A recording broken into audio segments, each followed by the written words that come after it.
Let's not do the YouTube stream, or should we do the YouTube stream now, right? Because it'll show up. No. Yeah. If we need to, we can just upload it later. Okay.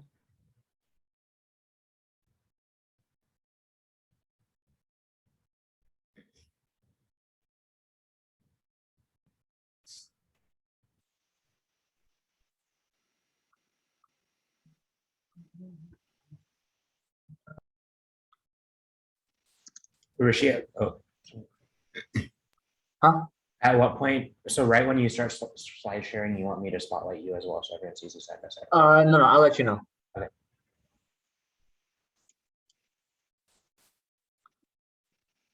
Sorry, just to clarify, so I'll share my screen and then Rishi. Oh yeah, once we're ready to start, you can stop sharing and then I'll just start sharing.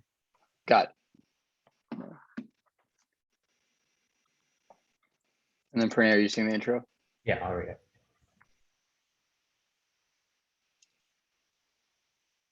Is someone going to be sharing links in the chat, or should I help with that?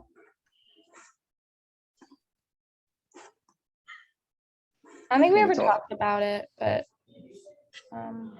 Links are in that minute by minute, right, Shani? yeah. I can help with that then. Okay.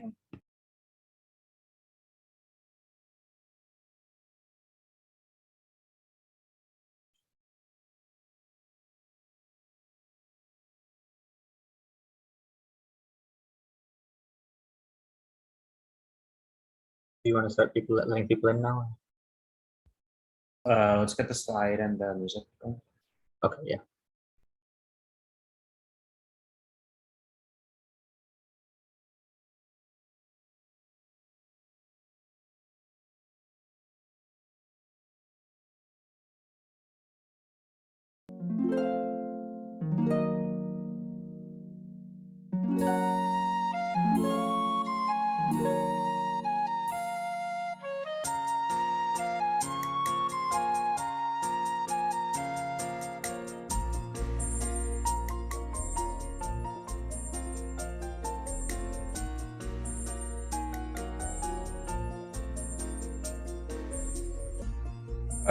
Satish, Mishi, would you be able to do waiting room?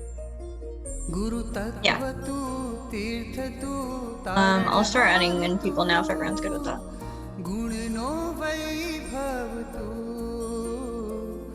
गुरु धैर्य तू ध्यान तू ध्येय मारु तू सरल स्वभावी तू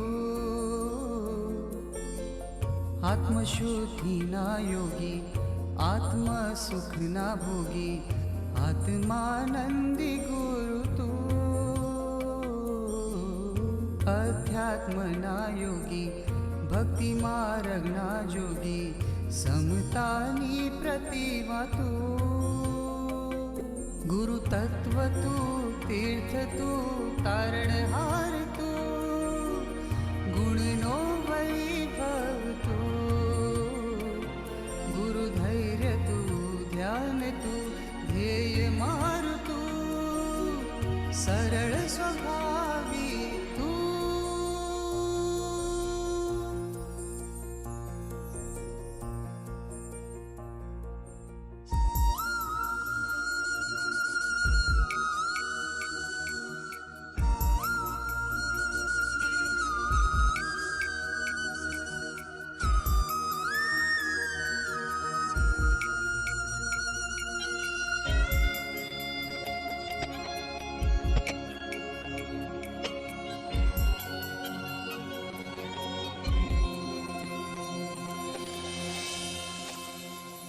तुझ वचन मा माधुर्य तुझ नयन मा वात्सल्य मुझ आत्मशिल्पी गुरुवर मारी माता तू तुझ हृदय मा करुणा तुझ चित्त मा निर्मलता प्रभुतानी प्रतिमा जिनवर्तनी वाणी तो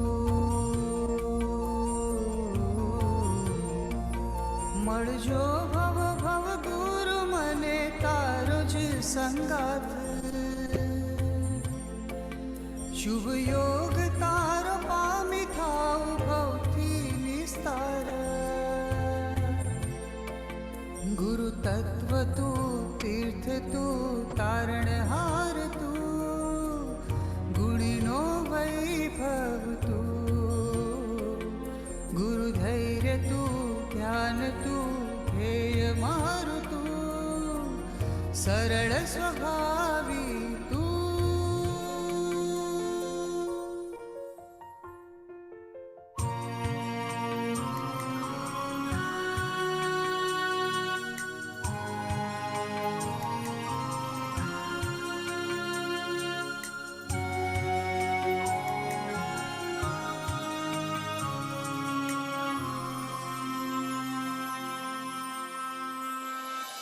प्रभु हर पड़ हृदय मा वैराग्य छे जीवन मरगे रगमा प्रभुवान प्रभु मैं गुरु तू हीज तू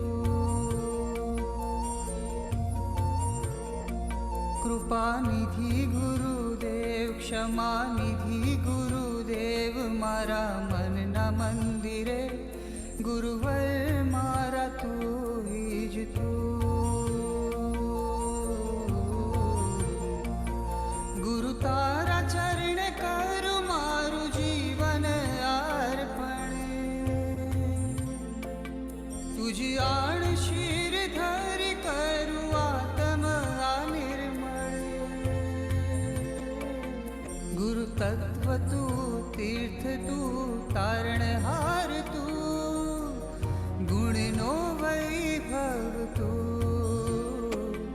गुरु धैर्य तू ध्यान तू ध्येय मारु तू सरळ स्वभावी तू आत्मशुद्धि ना योगी आत्मा सुख ना भोगी आत्मानंदी गुरु तू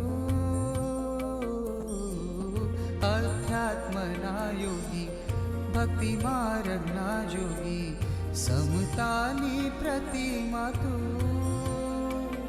गुरु तत्व तू तीर्थ तू तारणहार तू गुणनो वैभव तू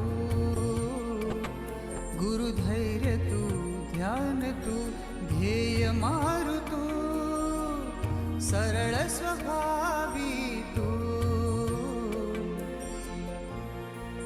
श्वास तू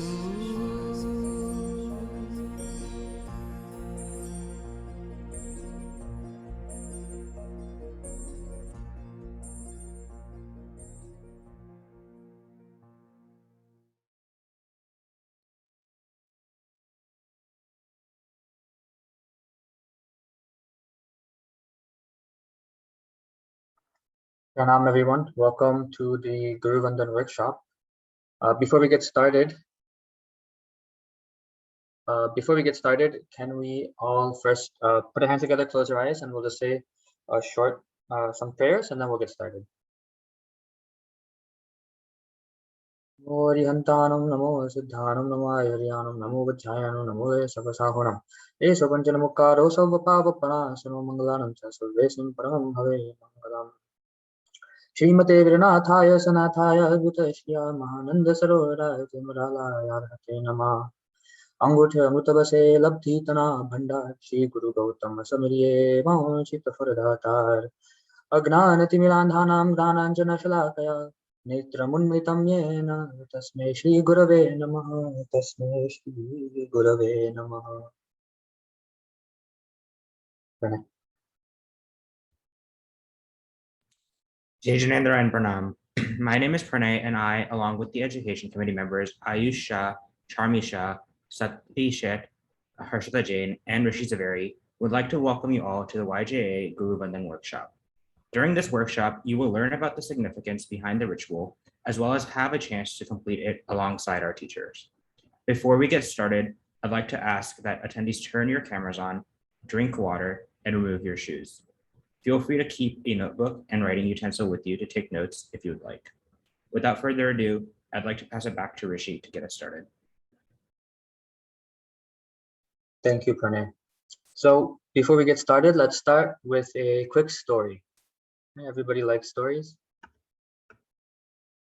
So there was once a traveler who was traveling through a forest, through a jungle, and he knew where he wanted to go, but in the process of getting there, he got lost. He was traveling around. He didn't know where he was going. He was hungry. He was tired. He just wanted to rest. He wanted some food, but he was lost. He was going in circles. Right? So this traveler, after a few days of traveling and going in circles, he comes to a large mango tree. Okay, and he comes to this mango tree and he sees there's so many mangoes on the ground, so many ripe mangoes. When mangoes ripen, they fall to the ground. So there were so many ripe mangoes that he could eat. So he goes, he picks up those mangoes, he can fill his stomach, he can regain energy. It's a huge mango tree, which means it's a lot of shade. It's a jungle that's hot, so he was tired, so he lies down under the mango tree and he can rest. So for a few days, he eats mangoes and he rests and he regains his energy and his strength. And now he's ready to leave. But when he leaves, obviously it's going to be a long journey. So what does he do? He takes some mangoes with him and he puts them in his pack. He takes a large stick that has fallen off of the mango tree. He takes and he uses it as a walking stick. And he picks it up and he begins his journey. And when he starts, he sees that there is a small trail that goes by this mango tree. And the trail, it looks like it's going in the direction of the destination that he wants to go to. And so he says, let me take this trail. And so he starts to follow along that trail and he's walking. And one day he's tired and he's taking a nap underneath a tree. And while he's taking this nap, he hears a dog, right? The dog is barking at him and he gets annoyed. He says, why is this dog barking at me? I'm just trying to rest. Let me rest. But the dog is barking. He doesn't get up. He doesn't listen.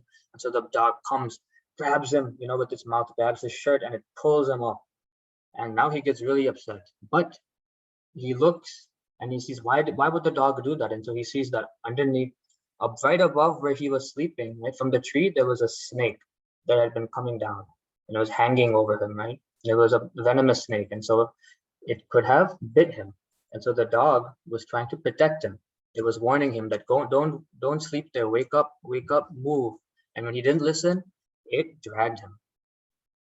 So now this traveler continues to walk along the path.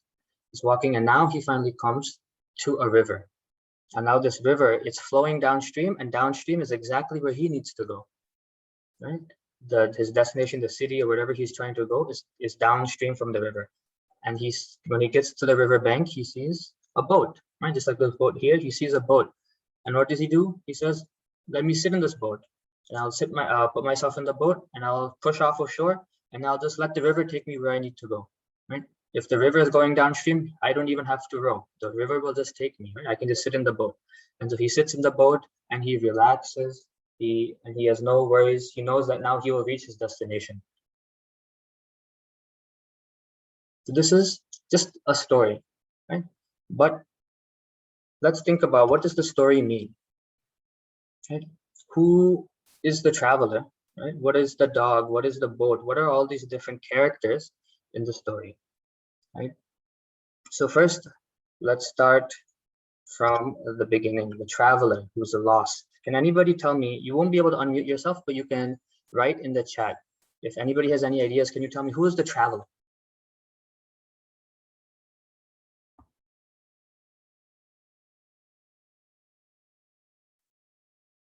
If you have any ideas, please type it in the chat.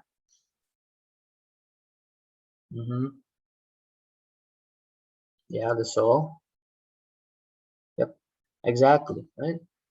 So the traveler is the soul, right? It's us, all of us, me, you, everybody in this workshop, everybody else in the world, everybody that you see, and not just humans, right? This is all living beings, right? So all souls.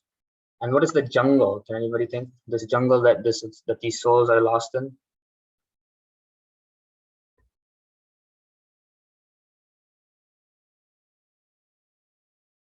Yeah, for gatis, that's one way, yes. Anything else?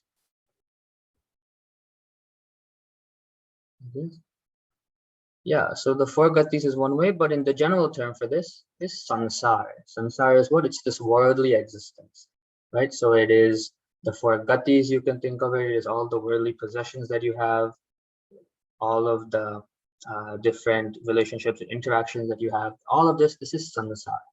And so what happens is that we get lost in this. Why? When we get lost, what happens? We get tired. We get bogged down by what the four kashayas, right? We know the kashayas: anger, greed, ego.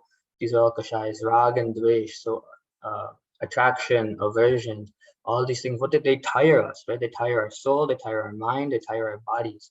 Can you imagine when you get angry, right? When you get angry afterwards, you lose energy, right? And you don't gain anything from it.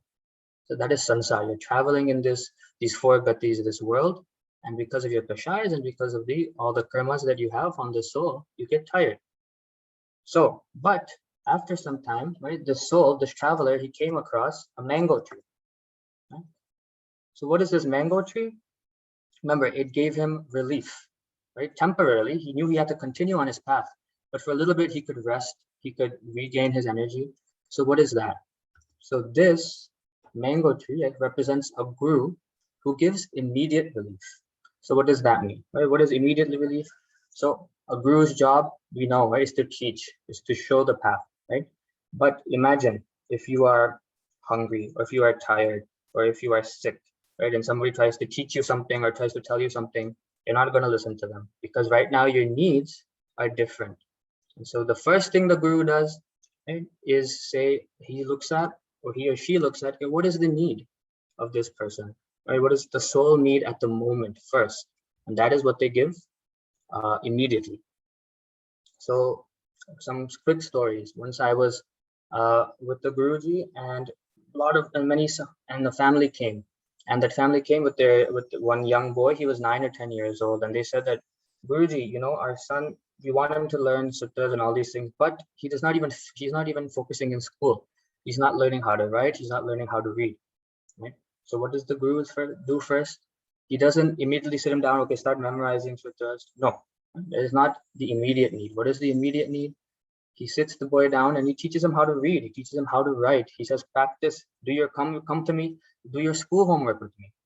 So now this boy comes every day and he doesn't even, nothing religious, nothing sutra wise, right? Nothing like patshala like you might be doing. All he does, it comes and he does his school homework. 1 month, 2 months, 3 months. This was many years ago. And now I just found out this child goes every day and he does patikraman. Right? So how did that happen? First, the guru looked at what does this soul need?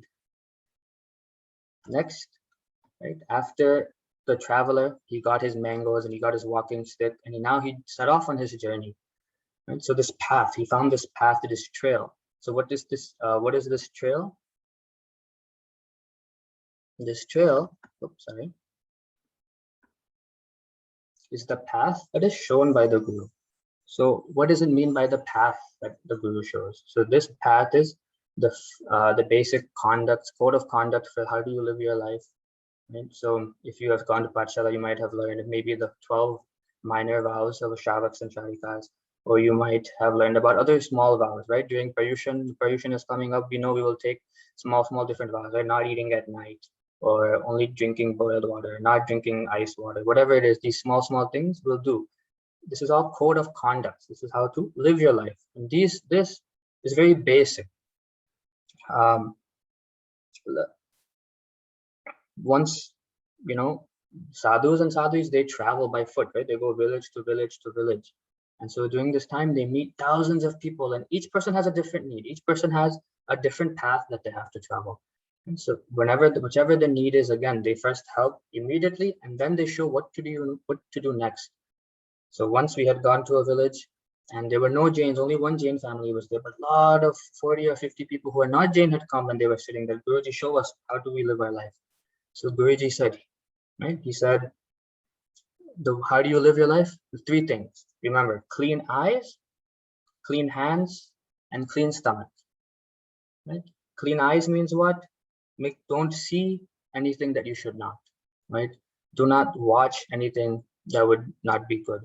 Right? Do not look at something out of jealousy or out of greed. Then clean hands is what? Means do not steal. Do not do any actions that would hurt other people. Right? We use our hands for so many things. How do you work? Do you hit somebody? Are you getting angry? Are you making a fist when you get angry? All these things. Watch what your hands do. And finally, clean stomachs. Watch what you eat. Right? When you do, are you consuming things that you should not? Are you drinking alcohol? Are you taking some sort of drugs? All these things. Be clean. Even when you eat, are you eating something that has the least violence? Right? All these things. Remember, these are not Jains, right? So we don't have to talk about Jain diet or Jain philosophy, but this is just how do you live your life. So this is the path that a guru shows, and they can show it to anybody. Next, right, we had the dog. The dog was the protector of this traveler, right? The traveler himself didn't realize that he was in a dangerous position, right? So what is this? This dog or this protection is representative of the guru's protection. How does a guru do that? Right? He wants to make sure that he has set us on this path. He wants to make sure that we don't fall off the path, right? If you are traveling on a bridge, right, you see on the bridge, they put always railings. Why do they put those railings? To make sure that we don't fall off the bridge, right? Because maybe we might think we are balanced, but something happens, a gust of wind comes and we lose our balance. So for all of these things, the guru provides the railing, the protection. And so what, one story for that, right? So once I wanted to do, during Paryushan, I said, Guru, I'm going to do a Thai. Guruji said, no, don't do it. But I got a little bit annoyed. I said, why not? I can do it. I want to do it. So I started doing it. 1 upvas, 2 upvas. 3rd day upvas, I got weak. I got tired. I had so much work to do. I couldn't do it, right? But Guru said, I told you don't do it. But I said, no, I'm still going to continue. 4th day came. I was even more tired. I couldn't do anything. So finally, I came to Guruji and I said, Guruji, you were right. I shouldn't have done or even tried to do a Thai. From tomorrow, I'm going to do Parnu. So what is that? Guruji understood what I needed to do. He said that you have so much other work, so many other rituals and things during Paryushan that you need to focus on, you need to study, right? So at that point, doing a Thai or doing some long fast is not proper. Even though I want to do it, even though I got annoyed, right? The traveler got annoyed when the dog was barking at him, right? Because he didn't understand. So I didn't understand at first. And so I was also getting, I was saying, oh, I'm going to do it. I was being stubborn. But I also understood, the traveler also understood that the dog was just trying to protect. I understood that my guru is only trying to do the best for me, and he can see things that I cannot. So that is the guru. Finally, the traveler comes to this river. The river is flowing fast and it's going downstream towards his destination. This stream, we can think of that as the highway to happiness or the highway to moksha. Right? That is our ultimate goal, ultimate destination. Right? So the trail, the path that the traveler was taking, that was good, but he had to walk. It is slow. This river flows so fast. All he has to do is, as long as he can get onto that river, he can go so quickly towards his destination. And so for that, what did he need? He needed the boat. Right? So what is this boat? Remember, he sits in the boat. He doesn't even have to row. All he has to do is sit in it, and the boat will just glide all the way down the river. So what is that? That is Samarpan to Guru. Samarpan. Samarpan means to surrender yourself to the Guru. Right? So if you have a Guru, you listen to what they say. Right? No ego. Right? Not thinking, oh, I want to do what I want to do. If the Guru agrees with me, then I listen to the Guru. But if the Guru says something different than what I want to do, then I'm not going to listen to. I'm going to do what I want. That's not Samarpan. Right? Samarpan means even if the Guru says something that I don't understand or I don't necessarily like at the moment, I know, just like this boat on the river, that all I have to do is sit inside of his instructions, basically, and I can just travel down this river. And so everybody who you see who has progressed spiritually such at a high point, ask each and every person, and they will say that the first secret to that is that they have a Guru and that they are completely and totally loyal and samarpit, right? Completely listen to their Guru 100%. So that is a Guru. If you have a Guru, if you can make a Guru, do that. And if you follow these, you'll see that for each and every one of us, whoever does this, these steps will happen. First, they will take care of your immediate relief, immediate goals. Then they'll show you a path. They'll make sure you don't fall off the path. They'll make sure that you don't make any decisions or mistakes that you shouldn't. And finally, At some point, you will also begin to completely trust them, and you will have no worries, and you can continue on towards satisfaction, happiness. I mean, we all want this, right? So, if any questions so far, otherwise we'll keep going.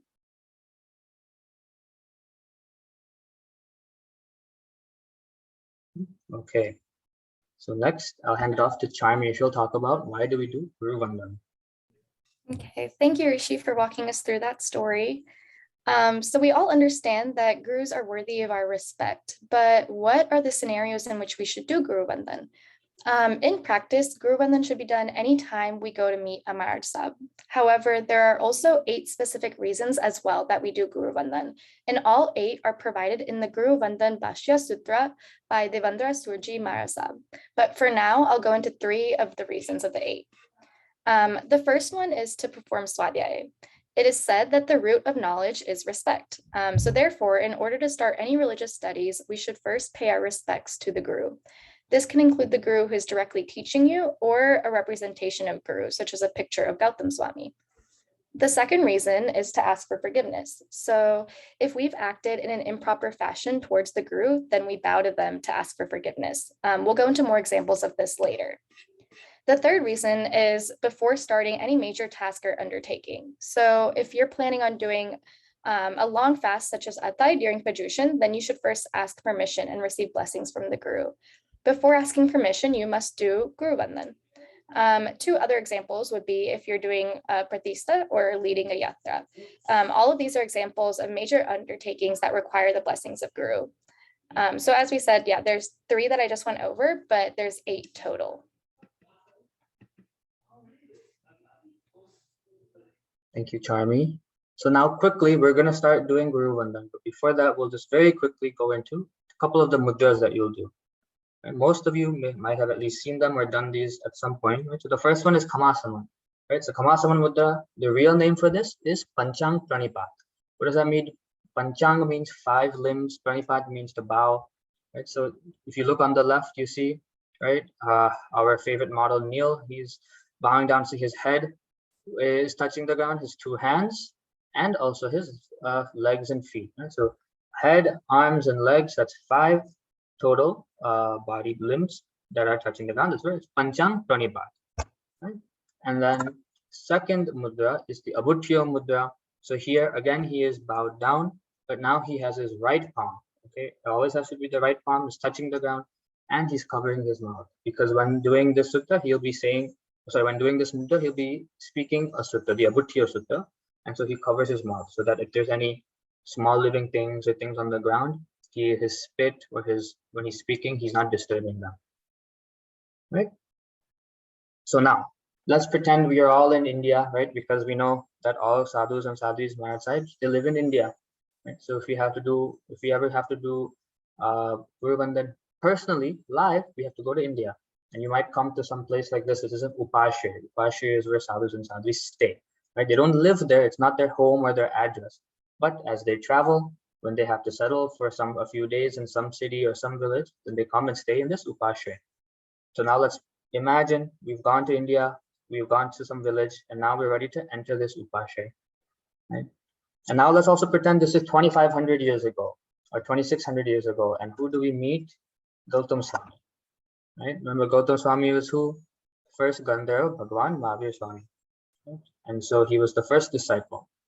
And so when you bow down, many of you might have a Gautam Swami murti at home or a photo. You might have a murti in the temple that you might see. Right? And so you can always do Guruvandan to the photo, to the murti. So what do we do first? First, we do 2 Kamasaman. Right? Like we said with the Panchang Pranipat, you see that he is doing this on the right. Why do we do 2? If you know, many of you will know that for Arihant, in front of a murti of an Arihant Bhagwan or Tirthankar, we do 3 Kamasaman. Because a Guru is 1 step below, we do 2 Kamasaman. Right? So very quickly, let's do that. So I'm going to move myself so you can see me a little bit better.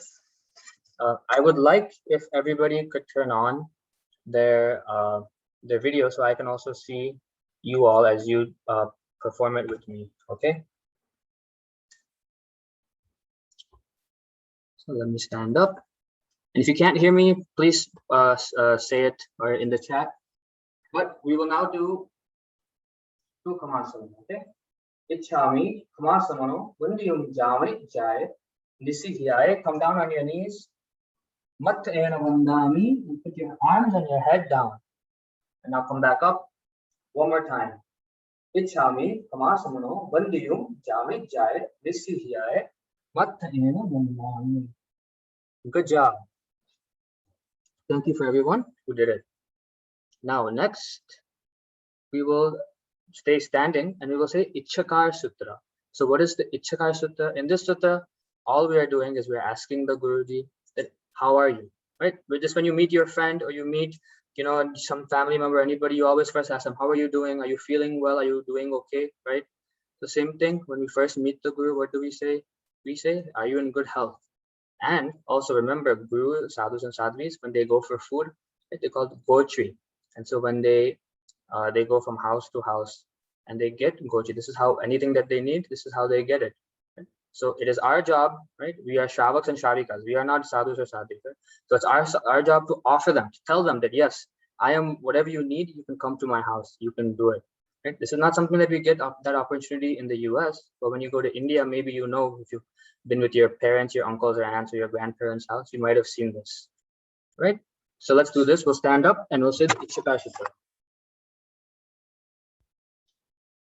Ichchakar, Suharai, Sukhatapa, Sharira Nirabadha, Sukha Sanjama Jatra, Nirvabo Chodi, Swami Sata Chedi, Hat Panenola, Tejoji. Now, we're going to do one more Kamasama, okay? Ichchami, Kamasamano, Vandiyum, Jami Jai, Nisihiae, now Maten Vandami. So what is this one extra Kamasana for? This one is if the sadhu has a certain title, right? So this title can be Upadhyay, Acharya, Gani. What are these titles, right? They are not just first level sadhus or sadhus, they are one step or a few steps above.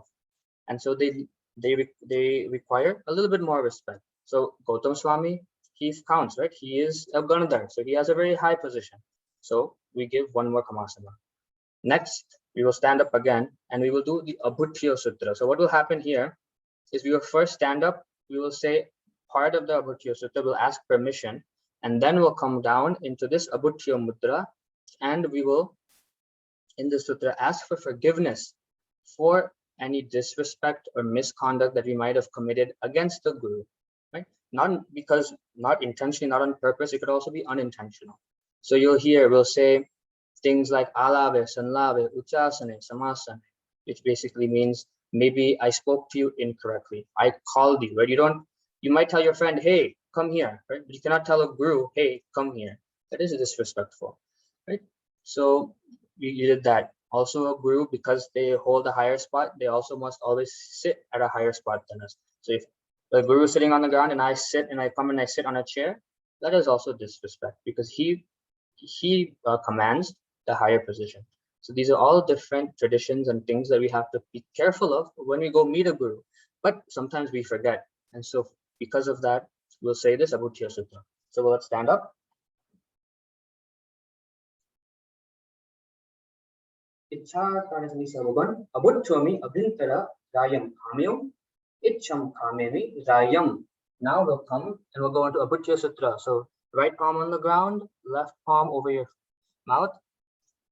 Jankinchi apatyam parpatyam hatte pane vine vyavache alave sanlave uchasane samasane antarbhasay uribhasay jangichi majja vinaya parihinam suhumam va vairam va tubhe janaha aham na janami tassa michhami dukkanam. See, michhami dukkanam, we all know, right? We're asking for forgiveness when we say michhami dukkanam.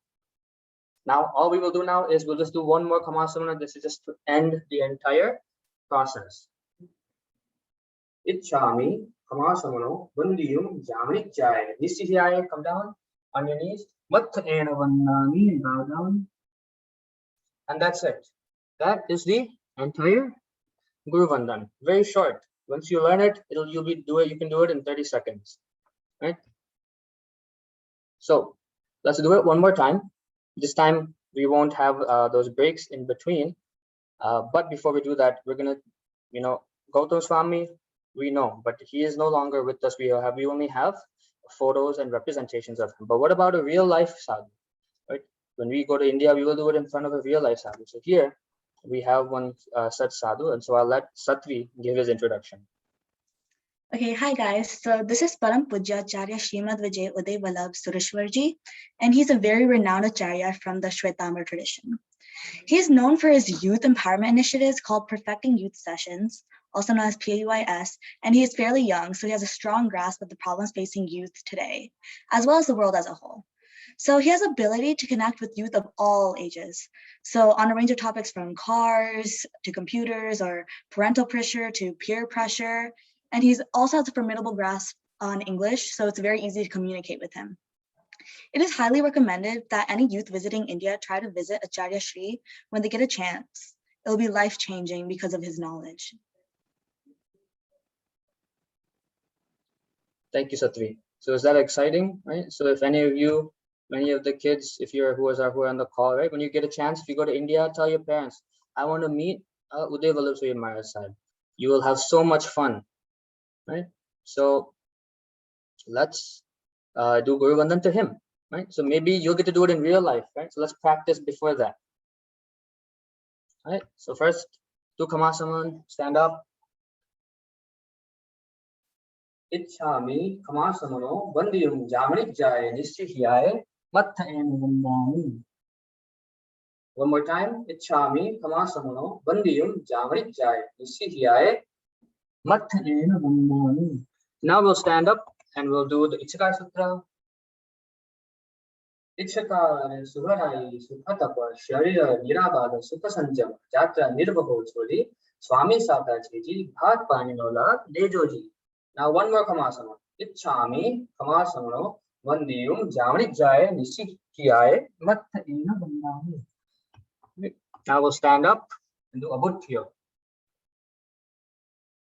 Ichha Kanasamisava Bhagavan Abutthyomi Abhintara Rayam Kamyo Icham Kamimi Rayam. Now we'll come down and we'll go into the Abutthyo Mudra, right?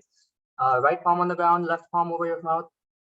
Jankinchi, Apatyam, Parapatyam, Bhatte, Pane, Vine, Vyavache, Alave, Salave, Uchasane, Samasane, Antarbhasai, Ugri Jankinchi Majja Vinaya Parihinam, Suhumamma, Bairumba, Tubhe Janaha, Ahamna Janami, Tassam Chami Param. Now we will do one last Kamasana.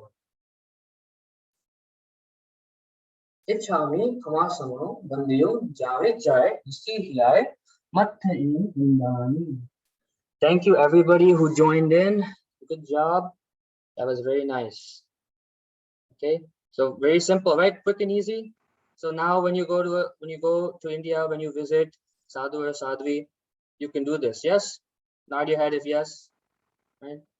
And if there's 10 or 15 sadhu or sadhvi, you can do it 10 or 15 times. Yeah, you won't get tired, right? Very good. Okay, next. Satvi will go over one final piece of information. Okay, so we just did Guruvandan, right? But now we need to understand why exactly are we doing this? Why does bowing down and showing respect to Guru involve asking for forgiveness? So does anyone have any ideas? Please drop them in the chat. Just anything you're thinking of.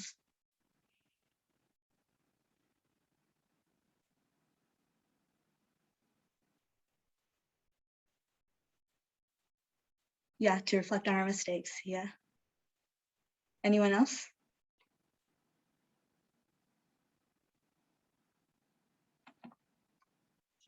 Okay. Yeah, if we do something wrong, then we should say sorry. Exactly, yeah. So basically, let's think about what it means to ask for forgiveness in general, right? So if you're apologizing to anyone, we're basically admitting that we have acted in an improper manner towards someone and that we feel bad for doing so, right? So like imagine you apologize to your brother or sister, this is why you're doing it. But the only situation in which you would actually do this is if you care about the person. You obviously respect them or are considerate of their feelings in order for you to make this extra effort. You're going out of your way to apologize like you didn't have to do this to start with. So this means that we care about someone enough to understand what is proper and improper actions.